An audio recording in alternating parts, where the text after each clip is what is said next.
कि लौकिक बाप होते हुए भी इस दुनिया की हर आत्मा उस पारलौकिक बाप को द्वापर युग से लेकर के कलयुग के अंत तक के 63 जन्मों में याद करती रहती है। क्यों याद करती रहती है? कि आत्माओं से वो सुख नहीं मिलता जो सुख परमपिता परमात्मा से मिला है, इसलिए उनका नाम शिव है। और बाप खुद ही समझाते हैं, ये बात बाप ही समझाते हैं कि मेरा नाम शिव क्यों है, एक ही मेरा नाम है, मेरा कोई दूसरा नाम नहीं है। इस बात को बाप ही समझाते हैं और दुनिया में कोई समझा भी नहीं सकता। ये भी बाप की पहचान है। क्या? जो बात दुनिया में कोई नहीं समझा सकता वो बात बाप ही समझाते हैं। अरे अपने पार्ट को अपने से ज्यादा कोई दूसरा बतावेगा क्या है? अरे हम जो पार्ट बजाते हैं उस पार्ट की सच्चाई को, गहराई को हम जानेंगे, कोई दूसरा जानेगा है? हम ही जानेंगे। तो ऐसे ही वो बेहद का बाप है। वो अपने पार्ट की समझानी खुद आकर के देता है, उसकी समझानी और कोई नहीं दे सकता। बताते हैं कि मेरा एक ही नाम है और वो मेरी बिंदी का नाम है। क्या नाम? शिव। मेरी नाक का नाम नहीं है, कान का नाम नहीं है, क्या मुख का नाम नहीं, चोटी का भी नाम नहीं है। काय का नाम है? लिंग का नाम है। क्या नाम है? शिव। वहां कान नहीं बना के रखते हैं, टांग बना के रख देते हैं। क्या है? भरत ने राम की पादुकाएं रख दी, उनकी पूजा करते रहे राम समझ करके, लेकिन मेरे पांव की कोई पूजा नहीं करता। काय की पूजा करते हैं? लिंग की पूजा की जाती है। बल अनेक नाम लोग सुनते हैं, अनेक नाम सुन करके अनेक प्रकार के मंदिर बनाए दिए हैं, परंतु वो सब भक्ति मार्ग की सामग्री है। कैसे? भक्ति मार्ग की सामग्री अनेक प्रकार की क्यों है, जबकि उसका एक ही नाम शिव है? फिर वो नाम भक्ति मार्ग में अनेक प्रकार के क्यों हो गए है?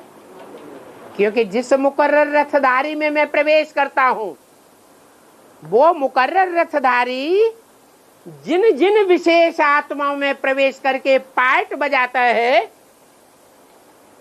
तो जैसा जैसा पार्ट चलता है वैसा वैसा नाम हो जाता है। ऐसे नहीं कि मैं अनेकों में प्रवेश करता हूं, मैं तो सिर्फ एक ही मुकर्रर रथ में प्रवेश करता हूं, परंतु जिसमें प्रवेश करता हूं उसको आप समान बनाता हूं। इसलिए शंकर का नाम मेरे साथ जोड़ देते हैं और शिव शंकर को एक ही समझ लेते हैं। नहीं तो शिव की बिंदु रूप आत्मा अलग और शंकर की बिंदु रूप आत्मा अलग है। तो बोला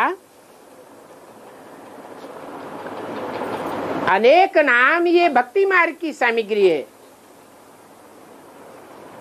और एक नाम ये ज्ञान मार्ग की बात है। मेरी बिंदी का ही नाम शिव है,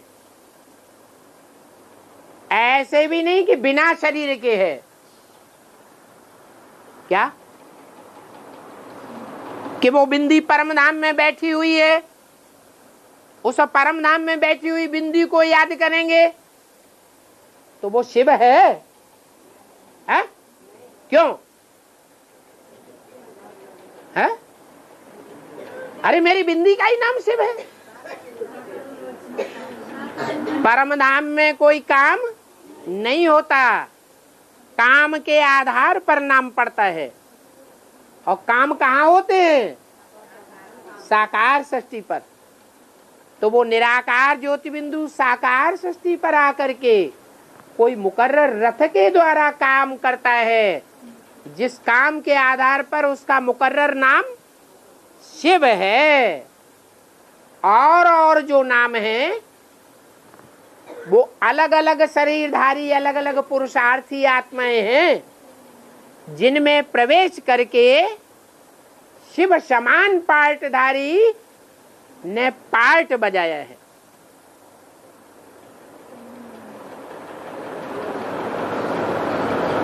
तो वो यादगार मात्रम है। भक्ति मार्ग में यादगार बनाई जाती है, उसे मंदिर कहते हैं। परंतु है सभी भक्ति मार्ग की सामग्री। भक्ति मार्ग की सामग्री का बहुत विस्तार हो जाता है। क्यों? क्योंकि भक्ति मार्ग में भगवान को क्या समझ लेते हैं? सर्वव्यापी समझ लेते हैं। वास्तव में मैं सर्वव्यापी नहीं हूं।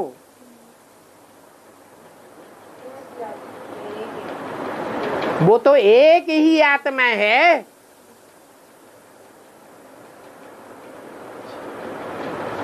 जो सबके साथ कनेक्शन जोड़ लेती है। कौन? सब मनुष्य मात्र आत्माओं के साथ उसकी कनेक्शन है। कौन सी आत्मा है? हाँ, जो मनुष्य सृष्टि का बाप है। बाप का कनेक्शन किसके साथ होता है? बच्चों के साथ होता है। नहीं तो शिव का कनेक्शन बच्चों के रूप में सिर्फ एक बच्चे के साथ है। मैं जब आता हूं तो किस में आता हूं? पहले है? कहते हैं त्रिमूर्ति ब्रह्मा। ब्रह्मा देवताय नमः, विष्णु देवताय नमः, शंकर देवताय नमः। फिर शंकर को क्या कह देते हैं? देवदेव महादेव कह देते हैं। 33 करोड़ देवताओं में त्रिदेव बड़े माने जाते हैं, और त्रिदेव में भी शंकर को बड़ा मानते हैं। क्योंकि बड़े बच्चे को भक्ति मार्ग में यादगार चली आई है, बड़े बच्चे को राजभाग दिया जाता है। भारतीय परंपरा में जितने भी राजाएं हुए हैं, उन्होंने अपनी राजाई किसको सौंपी? बड़े बच्चे को सौंपी। ओम शांति।